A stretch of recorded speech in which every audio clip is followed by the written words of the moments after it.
Panitia PWNU beserta para ketua PCNU Kabupaten Kota seprovinsi Banten, Al-Mukarram Gus Baha, Kiai Haji Bahauddin, itu yang disebut dengan Gus Baha. Saya terima kasih kepada Gus Baha atau Kiai Bahauddin yang datang jauh dari Jawa Tengah, dari Lasem. Nah, beliau ini sekarang ini mubaligh yang sangat terkenal.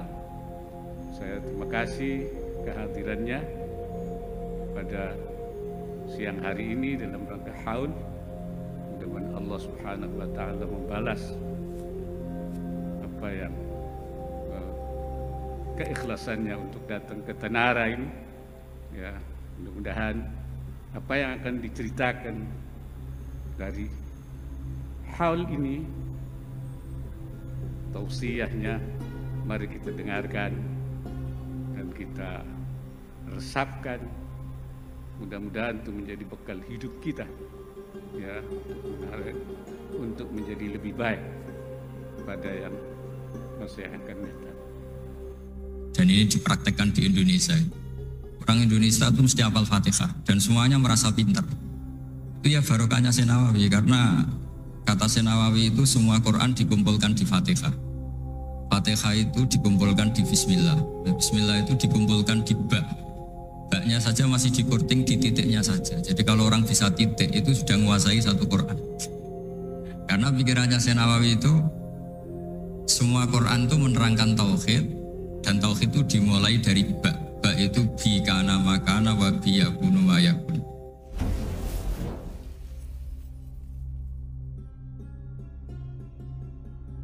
Yassir li amri wahlul 'uqdatam min lisani yafqahu qawli. Allahumma shalli wa sallim wa barik ala sayyidina Maulana Muhammadin wa ala alihi washabihi asmin amma ba'du. Yang sangat saya hormati Bapak Wakil Presiden Profesor Dr. Kiai Haji Ma'ruf Amin dan istri, semua pejabat negara yang saya hormati. Di sini ada Ibu Menaker Dr. Fauziah, Kapolda yang saya hormati, Korem, semua yang saya hormati, Ketua MUI Banten dan Ketua MUI Jawa Barat, semua yang saya hormati. Ini tak tanya dulu sama Pak Dokter, ini gimana Pak Dokter? Ini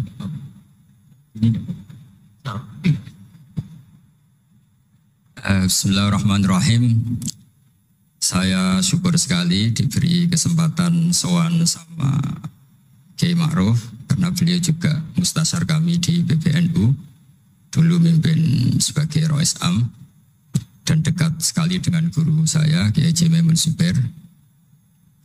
Terakhir ke sana sama Kiai ya, Kiai Ma'ruf ya, sama-sama banyak Kiai di acara Bahmun. Saya akan matur tidak banyak, tapi saya pastikan semua itu berdasar naskah yang ditulis Syekh Nawawi. Saya cerita yang serius itu 3, yang rileks 3. Di dulu itu lama itu ya rileks. Di antara tulisan Syekh Nawawi, saya ini termasuk pengagum Kiai Nawawi, karena Kiai Maimun putra Kiai Zubair itu saking senangnya Kiai Nawawi itu naskahnya itu banyak tentang Syekh Nawawi. Dan saya termasuk zuriyah kudus, saya masih keluarga dengan Raden Asnawi, masih keluarga karena sama-sama zuriyah dari Mbak Asnawi Sepuh. Itu yang akhirnya menikah Nyai Hamdana, yang dulu pernah dinikah Syekh Nawawi.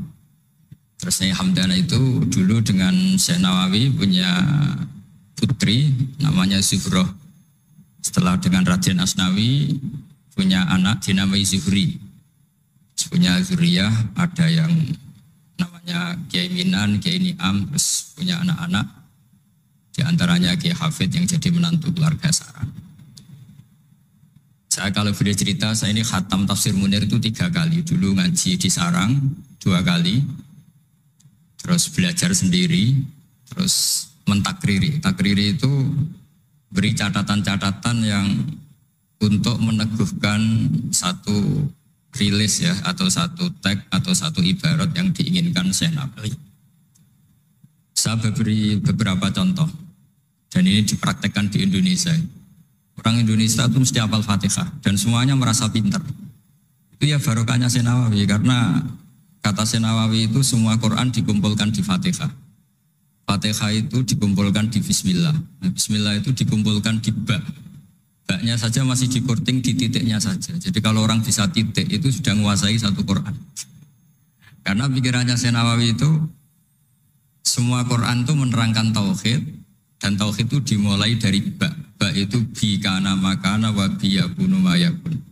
Jadi karena saya kata Allah yang ada menjadi ada, yang enggak ada juga menjadi akan ada kalau Allah menghendaki wujud. Sehingga dulu Senawawi itu sudah sukses membuat pikiran kita itu rileks. Kalau enggak bisa Quran semuanya ya Fatihah. Kalau Fatihah enggak bisa ya baca Bismillah. Setidaknya orang Islam itu enggak boleh tercerabut dari Quran. Sehingga saya kalau baca teks-teksnya Senawawi itu punya pengaruh besar di cara pandang kiai-kiai Indonesia. Di antaranya yang paling monumental dan setelah ini saya akan tidak menambahi juga tidak mengurangi adalah Senawawi cara menganalisis surat Ar-Rum. Di Indonesia itu menerima faham beragama tapi tidak menerima faham ateis.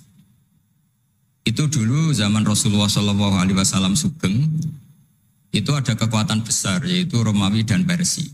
Singkat cerita, Persia ini tanpa nabi, tanpa kitab suci. Yang Romawi ini punya nabi dan punya kitab suci. Meskipun versi mereka. Ketika orang Persia mengalahkan Romawi, itu nabi terus dicibir, diolok-olok sama orang kafir Mekah. Muhammad, kawan kamu yang punya kekuatan langit, maksudnya punya kitab suci, ternyata kalah. Paling kamu juga kalah dengan kita yang tanpa pegangan langit. Nabi itu susahnya minta ampun. Karena Nabi tidak bisa membayangkan kalau kehidupan manusia itu tidak dipandu agama, tidak dipandu kitab suci. Meskipun zaman itu ya Romawi itu tidak Islam. Kemudian kata Nabi diberitahu Allah Ta'ala antara 3 sampai 9 tahun pasti Romawi akan mengalahkan Persia. Dan itu enggak dianggap kemenangan Romawi mengalahkan Persia, tapi menangnya ahli kitab, orang yang berpegangan kitab suci mengalahkan orang yang tidak berpegangan kitab suci. Dan saat itu Allah ngendikan wa yauma idzi yafrahul mu'minun, di hari kemenangan Romawi mengalahkan Persia atau kemenangan ahli kitab terhadap non ahli kitab, itu orang mukmin itu senang sekali. Sangat senang. Ini saya baca di teksnya Syekh Nawawi supaya di sini Anda tidak mendengarkan pendapat saya, memang benar-benar mendengarkan apa yang dikatakan Syekh Nawawi. Saya baca tidak ya niru-niru Kiai Ma'ruf. Tadi beliau masih ngendikan secara fasih, ngendikan usul fikih, kaidah fikih, karena ilmu beliau dengan kita ini bersanad yang sama. Dulu Mbah Mun ngaji Mbah Karim yang ngaji Mbah Hasyim. Jadi Mbah Hasyim ngaji Syekh Khalil. Kalau saya lewat sanad kudus ya diantaranya saya lewat Syekh Nawawi Al-Bantani. Nanti saya baca beberapa sanad Syekh Nawawi. Kata Syekh Nawawi Al-Bantani beliau ngendikan wa yauma idzi yafrahul mu'minuna bi nasrillah wa yauma idz yahlibur rumu ala farisa yafrahul mu'minuna bi taghlibillah man lahu kitabun ala man la kitabalah wa yafrahuna bi walafatihim al-musyrikina bi badrin. Jadi bangsa Indonesia itu terbiasa berkawan sama orang yang beragama, tapi tidak biasa berkawan dengan orang-orang yang tidak beragama. Itu karena Imam Nawawi mengatakan, Syekh Nawawi, wa naktubu maqaddamu atharohum, pikiran besar Syekh Nawawi adalah ketika orang Romawi mengalahkan Persia, itu cara berpikir Imam Nawawi itu mengalahkannya orang yang berkitab, mengalahkan yang tidak berkitab. Jadi ini bukan pendapat saya, juga bukan pendapat siapapun, tapi murni saya baca teks yang dari Syekh Nawawi.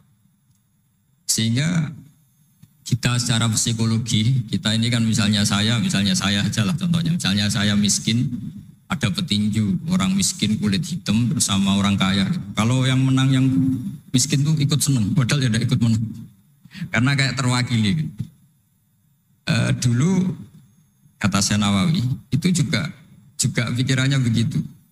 Ini saya baca ini kata Syekh Nawawi. Misalnya seperti itu zaman itu. Wa sababu nuzuli hadil ayat annahu kana baina Faris war Rum qitalun. Wa kana al musyrikun yawadduna an taghliba Farisu ar-Ruma. Di anna Faris kanu majusian ummiyin wal muslimuna yawadduna ghalabatar rum ala Faris liqaunihim ahlal kitab. Jadi dulu itu kata Syekh Nawawi, pikirannya orang Islam boyo yang menang itu ahli kitab karena sama-sama punya agama, punya peradaban. Jangan sampai yang menang itu yang tidak punya kitab, tidak punya peradaban. Jadi itu saya yakin yang mengilhami para guru-guru kita, para kiai-kiai kita bikin Pancasila diantaranya yang membentuk Pak Karno, karena Pak Karno ya dulu ngaji sama Hussein Praminoto, ngaji sama orang-orang pinter. Kita ini berketuhanan. Jadi itu ciri khas Syekh Nawawi diantaranya. Kemudian beliau menganalisis kemenangan. Kemenangan itu ketika orang Islam sudah kuat. Ini halaman 424. Ini nanti kita bisa tinggal di sini sebagai hadiah sama Gus Syauqi sama keluarga besar Pondok Tanara. Nabi itu orang yang nggak suka duniawi, tapi kenapa sih Nabi harus menang? Nabi Sulaiman akhirnya menang, Nabi Dawud akhirnya menang, Nabi Ibrahim ya akhirnya menang, Nabi Musa akhirnya juga menang, dan Rasulullah SAW juga akhirnya mengalami kemenangan. Itu cara menganalisis Syekh Nawawi Al-Bantani. Kata beliau, iqamati alamatir riyasah, supaya kepemimpinan Islam itu kelihatan. Fala yabqa mayaqdiru alal ikrah alal kufri. Jadi kalau kita menang, baik secara politik maupun ekonomi atau kultur, setidaknya tidak ada lagi kekuatan manapun yang memaksa kita untuk menjadi kafir atau menjadi salah. Kita tahu misalnya di beberapa negara di Eropa, barokahnya orang Islam kaya, ya pemain bola dulu tuh kalau puasa susahnya bukan main. Gara-gara klubnya dibeli umat Islam itu, malah cari tukang adzan di stadion itu, karena yang punya sudah orang Islam. Itu contoh kekuatan ekonomi. Dulu kita mungkin mengalami pengajian itu kayak apa susahnya. Sekarang ketika banyak orang-orang yang dari dunia kiai cakep, sekarang ya nyaman. Jadi di antara alamatnya tamkinu hadatin adalah wala yumakkinanna lahum dinahumul ladzi irtadha lahum wa la yubaddilannahum min ba'di khaufihim amna. Ciri utamanya adalah tamkin fil ard. Merasa beragama itu nyaman, tidak ada yang ganggu. Itu zaman itu Syekh Nawawi sudah menganalisis kenapa sih Nabi harus menang. Kata beliau supaya la yabqa mayaqdiru alal ikrah alal kufri. Ini tafsir di ayat wa yahdiyaka siratan mustaqima ketika Syekh Nawawi menerangkan kenapa Nabi harus menang di halaman 424 surat Al-Fatih. Jadi itu sisi-sisi betapa Syekh Nawawi itu luar biasa. Terus menyangkut kiblat. Dulu ramai sekali di Indonesia kalau kiblat harus presisi betul, harus ditertibkan betul. Tapi ternyata masjidnya para wali dan para orang-orang soleh itu ya kayaknya asal madep mulon itu ada yang komentar itu kenanya Afrika atau Mesir entahlah. Tapi Imam Syekh Nawawi zaman itu ngendikan setelah beliau cerita presisi, beliau ahli falak. Saya tahu banyak keahlian beliau falak karena saya punya kitab gurunya Syekh Nawawi. Namanya Syiarus Salikin, itu karangan guru beliau. Syekh Abdus Somad. Itu kata beliau selain menukil pentingnya presisi kiblat, tapi beliau tetap menukil itu ngutip Waruwiya an Ibni Abbasin annahu qol al-baitu qiblatun li ahlil masjid wal masjid qiblatun li ahlil haram wal haram qiblatun li ahlil masyriq wal maghrib. Wa hadza qaulu Malik. Jadi karena orang Jawa itu rata-rata kiai itu mesti baca tafsir Munir sehingga ya dianggap enteng saja. Ya sudah lah, pokoknya kira-kira madhep mulon itu. Karena kalau masjid dipresisikan detail, nanti pertanyaannya juga yang sudah mati-mati harus dipresisikan. Karena wajib madhep kiblat itu tidak hanya sholat, tapi juga orang yang sudah meninggal itu bisa ribet itu. Ya kalau yang mbahnya wali, jenazahnya masih utuh. Kalau yang enggak wali kan sekeliwat itu, karena sudah enggak ada bentuknya. Makanya dulu ada guyonannya kiai mau dipindah itu, utuhnya enggak boleh. Jangan, kalau mbah saya wali saya keren. Jasadnya utuh, kalau bahasa ada wali. Jadi ya, tapi apapun itu saya cerita betapa efek dari pikiran besar Syekh Nawawi itu mempengaruhi kita. Sehingga dulu masjid-masjid, musola-musola itu ya tetap hati-hati lah. Tapi ya tetap saja ada longgarnya. Karena beliau tetap mengutip wal haram kiblatun lil adil masyriq wal maghrib. Jadi tidak hanya Mekah dengan makna Ka'bah atau dengan makna Masjid Haram, tapi semua tanah. Dan itu bisa 25 atau 20 kilo persegi. Kemudian ini biar benar-benar halnya Syekh Nawawi. Jadi saya tidak cerita pikiran saya, tapi murni cerita Syekh Nawawi, murni cerita Syekh Nawawi. Saya punya naskah banyak karena memang saya nekuni betul. Saya khatam, kalau nggak 3 kali saya khatam tafsir Munir. Ketika beliau menafsirkan fa inna hizballah humul ghalibun. Ini favorit saya di Syekh Nawawi. Pasukan Allah itu pasti menang, ya. Pasukan Allah itu pasti menang. Tapi beliau dengan unik menjelaskan, ya ini supaya benar-benar Syekh Nawawi ya, tidak menambahkan, tidak mengurangi. Di halaman 278. Jadi ngaji pakai kitab itu untungnya 2. 1 mengutip, 2 terus gak usah mikir gitu. Jadi baru saya mikir nanti salah di depan Pak Wapres, di depan orang-orang pinter malah sakit atau goblok gitu. Jadi kalau nukil kan aman. Paling salahnya salah baca. Kayaknya enggak lah, saya pernah ngaji 3 kali. Kayaknya enggak, tapi kalau misalnya salah itu apa-apa. Bismillahirrahmanirrahim. Fa inna hizballah humul ghalibun. Kata Syekh Nawawi, wa may yattakhidum terus hum al-ghalibuna ala a'daihim bil hujjah fa innaha mustamirratun abadan amma bisolah wa daulah faqad dibulabun. Ini termasuk yang unik dari Syekh Nawawi. Kata beliau, Islam itu akan selalu menang secara argumentatif. Bahwa ada sekolah perbandingan agama, bahwa ada kajian agama. Asal yang dikaji Islam ya, bukan orangnya. Kalau orangnya ya macam-macam. Itu pasti argumentasinya itu meyakinkan karena hujjah bahwa Allah itu satu, bahwa kita harus berakhlak, kita harus meninggalkan narkoba, harus meninggalkan perzinahan. Itu argumentasinya mantap, secara uluhiyah mantap, secara sosial juga mantap. Tapi kalau secara kekuatan politik mungkin akan selalu ada, meskipun inginnya kita tidak ada, orang-orang Islam yang minoritas di negaranya atau dengan tanda kutip tertindas di negaranya. Zaman itu Syekh Nawawi sudah ngendikan yang pasti menang itu bil hujjah fa innaha mustamirratun abadan. Ini di halaman 278. Amma bisolah wa daulah faqad yughlabun. Kalau kekuatan struktural negara atau politik atau ekonomi, ya namanya hukum sosial ya kadang kalah. Dan itu dibuktikan secara lahir. Dulu Rasulullah itu pernah kalah di perang Uhud secara lahir. Ya karena itu fisik. Tapi kalau argumentasi logika Islam itu tetap qul falillahil hujjatul baligh. Logika Islam adalah logika yang kelima. Saya kalau didatangi beberapa dosen dari Jogja, saya sering cerita logika Islam yang paling kelima itu diantaranya saya sering memberi contoh. Ini misalnya saya megang kertas, ini besi. Pasti orang itu bilang besi sama kertas itu kuat besi. Tapi Anda salah. Secara materi memang besi lebih kuat ketimbang kertas. Tapi masalahnya yang mengendalikan saya ingin menghancurkan besi sementara ingin menyimpan kertas. Artinya Islam itu mengajarkan kita itu kabeh biadillah. Apa artinya besi kalau di bawah rencana dihancurkan? Apa lemahnya kertas ketika rencananya diabadikan? Nah, ini pentingnya Islam. Artinya apa? Ketika Islam bilang al-amru biadillah, itu tidak bisa ditawar. Meskipun apapun kekuatannya tetap menang Allah. Seperti tadi, saya megang besi sama megang kertas. Orang tak tanya pasti bilang kuat besi. Tapi kata saya, Anda keliru. Karena saya punya rencana menghancurkan besi, mengabadikan kertas. Artinya Islam itu mengajari tadi seperti yang dikatakan Kiai Ma'ruf, la haula wala quwata illa billah. Apapun ilmu kita harus digarisbawahi secara materi kuat besi, secara materi kertas lebih rentan. Tapi harus ditambahin, tapi hakikatnya terserah yang mengendalikan. Jadi di sini Islam mensifati Allah biyadihi malakutu kulli syai'. Ya terserah Allah. Jadi teori la haula wala quwata illa billah itu tidak perlu diperbandingkan atau diperbenturkan dengan teori usaha. Kalau ada penyakit ya kita usaha. Ada di kitab Ihya, di kitab Dawa itu diterangkan Nabi Musa itu pernah sakit karena beliau merasa dekat sama Allah itu gak berobat, tambah sakit, tambah dikasih nasihat. Para dokter tetap gak mau berobat. Akhirnya Allah sendiri yang ngasih tahu, udah kamu berobat saja. Bukankah terserah jenengan Gusti? Terus kata Allah, apa kamu mau bilang saya bikin sesuatu itu udah ada gunanya? Masa Allah bikin jahe ditanya, apa betul Gusti ini menghasilkan badan? Saya tidak tahu.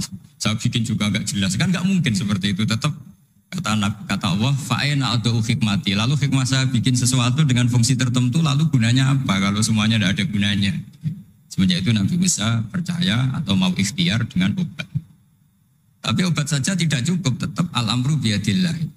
Saya sering kalau ngaji bilang kita takut COVID, ternyata nyuwun sewu mati kita kecelakaan. Kita takut penyakit tertentu membunuh, ternyata mati kita kesetrum listrik. Tetap kita butuh tawakal.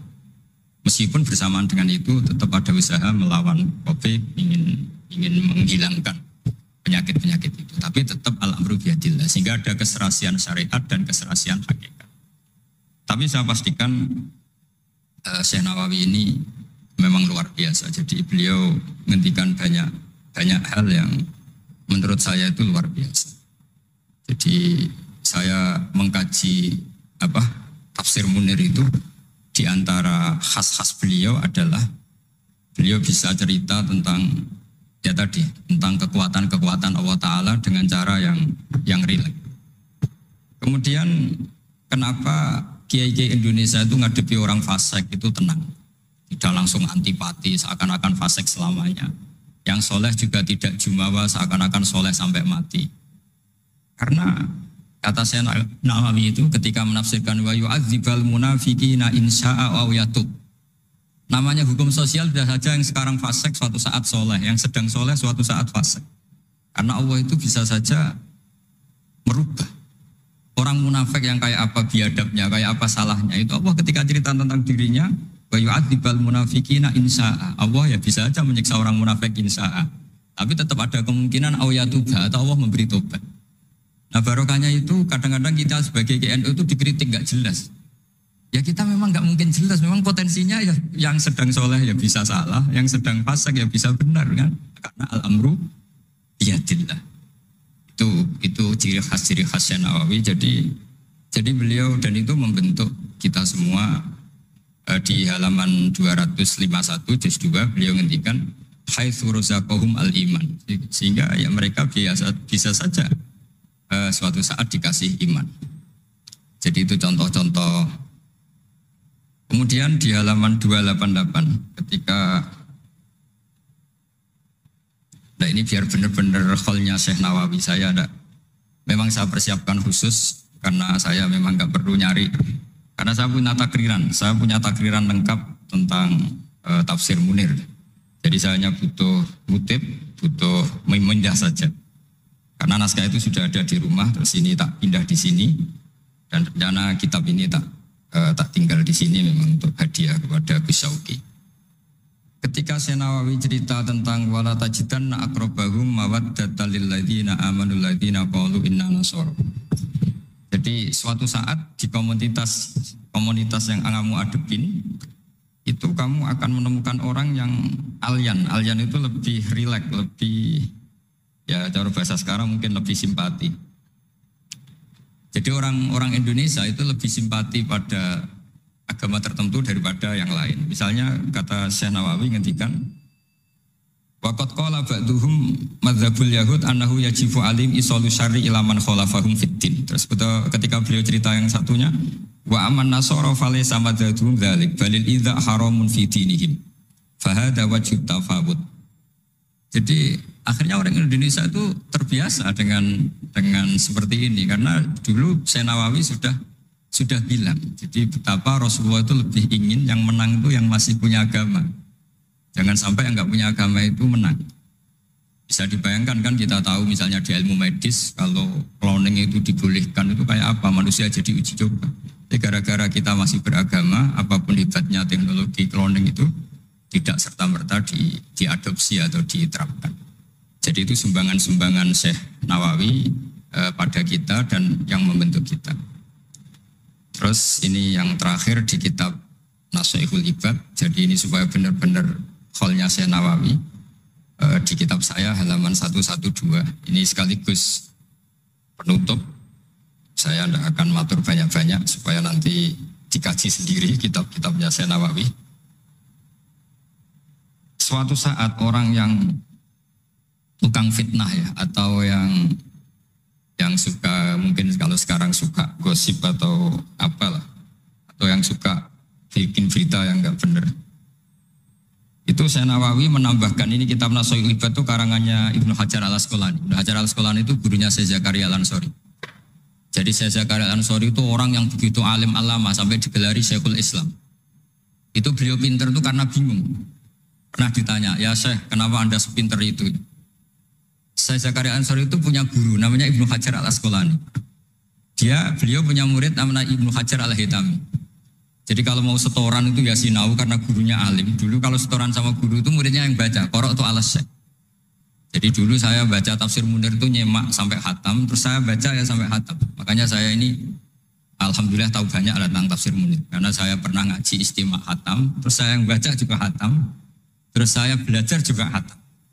Jadi semoga ini bentuk penghormatan saya pada Syekh Nawawi, itu sudah puluhan tahun yang lalu. Dan alhamdulillah sekarang punya kesempatan bisa hormat soalnya Syekh Nawawi. Beliau ketika terus yang tanya ini dijawab sama Syekh Zakaria Ansori. Dukik tu bena hajaro ini. Saya ini diseleb 2 batu, digebek kalau orang Jawa bilang.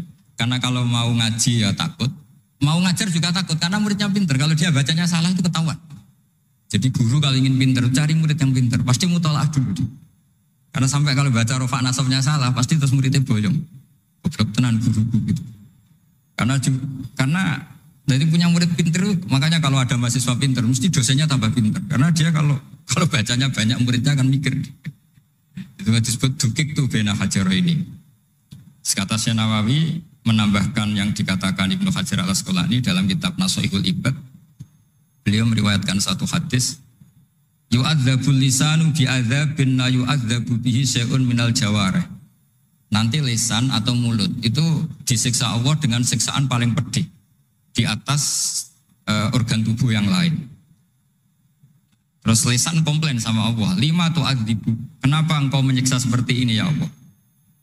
Terus dijawab, kharajat minka kalimatun balaghat masyariqal ardi wa magharibaha.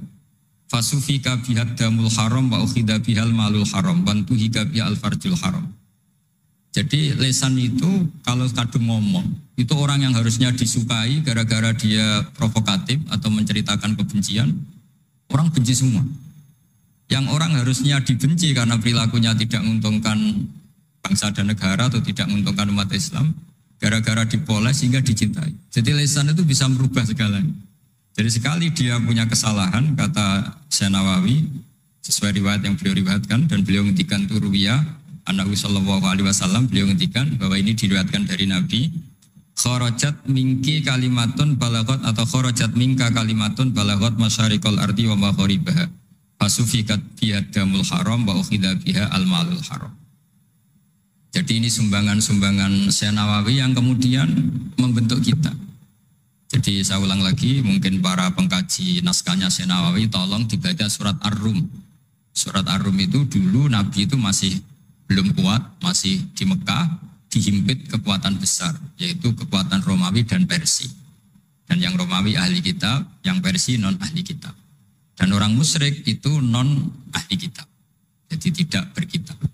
Ternyata Nabi ketika orang Faris menang, Nabi dicibir sama orang-orang musyrik bahwa nasib Anda yang katanya punya kekuatan langit, pasti nasibnya sama dengan Romawi. Tapi ternyata Allah akhirnya memenangkan Romawi, dan ketika Romawi yang menang, ini oleh Syekh Nawawi ditafsirkan kemenangan yang punya kitab. Bukan ditafsirkan kemenangan apa? Romawi, tapi kemenangan yang berpegangan kitab, itu lebih menyenangkan bagi umat Islam. Karena bagaimanapun yang punya kitab ini jauh lebih berperadaban, lebih beretika. Saya kira demikian karena mungkin waktu ya, dan tadi seperti yang dikatakan Kiai Haji Ma'ruf, mohon maaf sebanyak-banyaknya karena nggak bisa hormat Syekh Nawawi secara besar-besaran sesuai hak beliau sebagai orang yang sangat-sangat terhormat karena ngangkat nama besar Indonesia di kancah internasional. Terakhir saya tutup kata Mbah Maimun itu, ketika Andalusia kalah, padahal dulu melahirkan pengarang-pengarang kitab besar kayak Imam Qurtubi, Ibnu Malik, itu kata Mbah Mun, digai genti Indonesia katanya. Kata Allah itu enggak ridho kalau orang Islam di belahan sana kalah kecuali ada penggantinya. Katanya penggantinya itu Indonesia, kata beliau. Buktinya kita tidak berbahasa ibu Arab, tapi banyak melahirkan pengarang-pengarang kitab dengan al-fasohah fi nihayatil ulya. Karangannya Syekh Nawawi, Syekh Mahfud At-Turmusi itu punya tingkat fasohah yang setingkat bahasa aslinya. Makanya ada Syekh Khotib Minangkabau itu namanya Muhammad. Dia orang Indonesia, orang Minangkabau. Tapi ketika dipek mantu orang Arab dicibir. Kamu kok punya menantu orang Ajam? Orang Ajam itu dianggap gak bisa ngomong. Beliau secara spontan gak dikasih tahu, disuruh khutbah. Ternyata beliau takallama bilisanin fasih wa bikalamin fasih wa bikalamin baligh. Akhirnya orang-orang Mekah itu kagum semua, makanya terus dapat gelar Muhammad Khotib. Jadi dia Khotib itu gelar karena ini ajamiyun min ahli Jawa atau min ahli Indonesia yang bisa ngendikan bahasa Arab secara apa? Fasih. Jadi semenjak itu terus ada gerbong besar setelah Syekh Nawawi itu banyak lah, ada Abbas Soleh Darat, ada Syekhona Khalil, terus Top Kosania ada Syekh Mahfud, macam-macam, terus Top Kosalisa ada Mbah Hashim, ada Mbah Wahab, ada Raden Asnawi dan seterusnya dan terusnya. Semoga kula jenengan termasuk orang-orang yang mencintai beliau, karena sanad saya tadi saya matur sama Kiai Haji Ma'ruf, memang sanad Qadiri itu dulu dari sini, dari kakeknya Mbah Ma'ruf, dari Mbah Karim. Saya juga tahu itu karena sering dikasih tahu para mursyid thariqah, dan itu tadi kita sempat baca di Bahjatul Wasail, memang beliau itu Al-Qadiri, jadi apa Asy-Syafi'i madzhaban wal Qadiri apa thariqatan. Mohon maaf. Assalamualaikum warahmatullahi wabarakatuh.